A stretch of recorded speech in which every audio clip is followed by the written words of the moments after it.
Halo guys, welcome back my YouTube channel. Lah, buat kalian guys, ya, aku mau cerita dengan real ya, dengan kisahku apa yang aku alami ya, selama kenal bertahun-tahun sama laki-laki satu ini ya, sudah membuatku itu bukan semakin terluka kalau kehilangan ya, semakin kecewa kayak gitu. Kisah real yang kujalani selama 3 tahun, real banget, bukan nggak real ya, ini di dalam pribadi gue ya.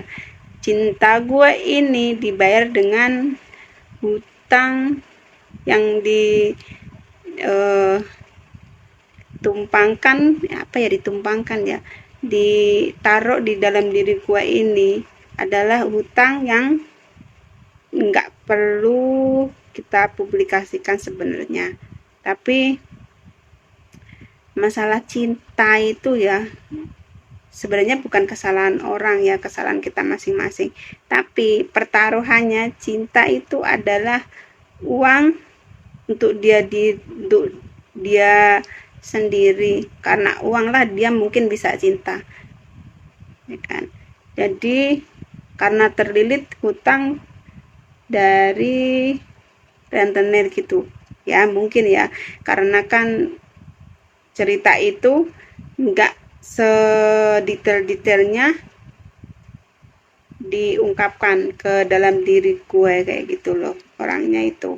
Tapi lama kelamaan, karena saya itu tidak pernah bohong sedikit pun sama orang, jadi pada akhirnya terbukalah sendiri.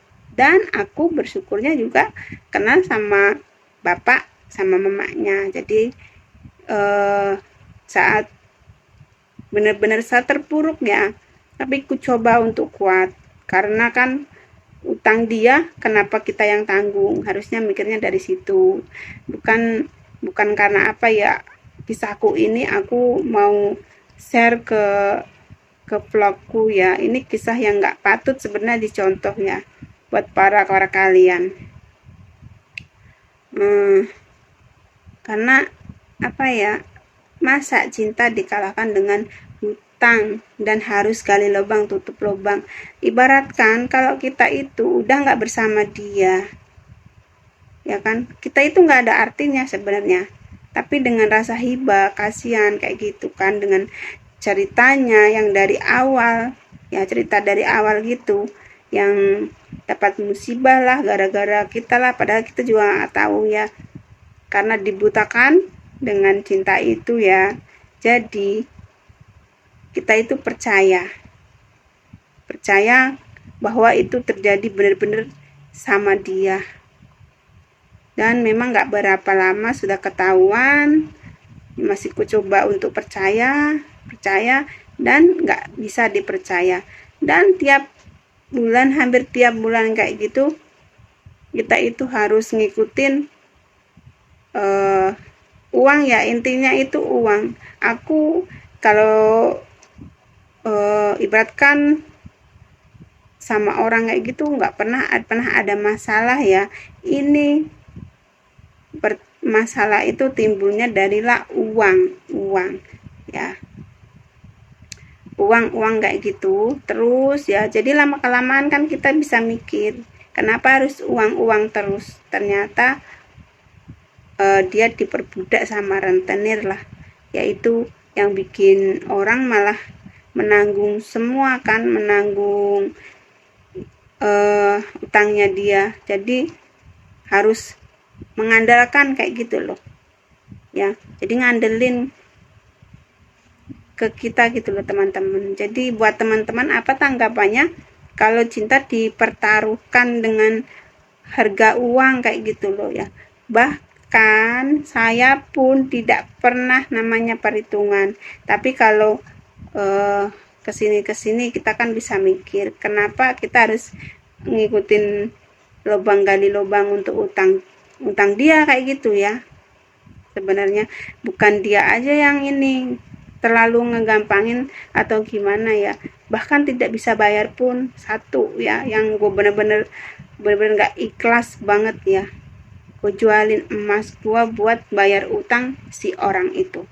Tapi apa perbuatannya ke gua kan?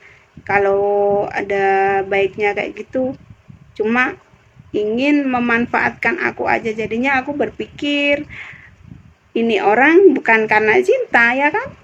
Karena ingin memanfaatkan orang aja gitu loh. Jadilah inilah ya, jangan sekali-kali buat teman-teman itu kalau belum ada apa-apa itu ngeluarin uang ya.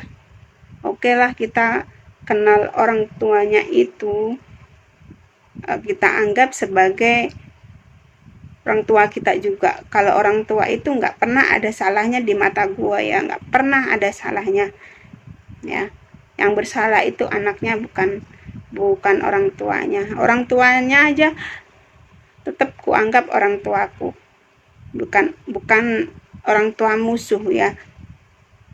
Inilah, patutkah kamu itu ya seperti ini? Gue nggak pernah marah kalau bukan soal uang ya. Kalau kemarin itu memang gue marah, memang gue bilang sejahat mulut gue ke lo ya kan, jahat banget mulut gue udahan, karena udah kesel banget, nggak bisa dipercaya. Bahkan kita juga kenal bukan 1-2 tahun loh, 3 tahun, hampir mau 4 tahun loh, belum. Jadi cara lu itu gue udah mengenali, kalau ada maunya pasti baik sama gue ya kan. Kalau nggak ada maunya lu seenaknya kayak gitu. Kalau masalah pengekangan, gue nggak pernah mengekang orang. Ternyata kamu juga bisa main kemana-mana ya kan. Tapi kalau udah ada keributan, kamu selalu bilang kamu ngekang aku segala. Nggak pernah ngapain yang ngekang orang kayak gitu. Tapi kamu yang nggak punya pikiran itu, ya kan. Jadi apa-apa harus melibatkan orang tua. Apa-apa harus melibatkan orang tua. Kan sepertinya memang nggak enak. Tapi jalan satu-satunya kita memang harus bicara sama orang tua, karena kamu gak pernah bisa menyelesaikan masalah ini sendiri, harus menghadapi sama orang tua. Kamu yang sudah dewasa tapi gak ada kata menyelesaikan masalah. Kalau selesai masalah itu, kamu itu ya main HP ya, yang gua gak bisa hubungin kayak gitu. Itu kan pantas gak buat kamu itu sendiri. Sebagai laki-laki itu harus tanggung jawab ya kan. Jangan mengandalkan harus gali lubang tutup lubang. Jadinya seakan-akan gua yang terbebani banget ya. Lanjut nanti aku di part 2 ya teman-teman ya. Aku akan ceritakan semua kisahku ini, bukan kisah orang lain ya teman-teman. Dan terima kasih supportnya buat channelku ini teman.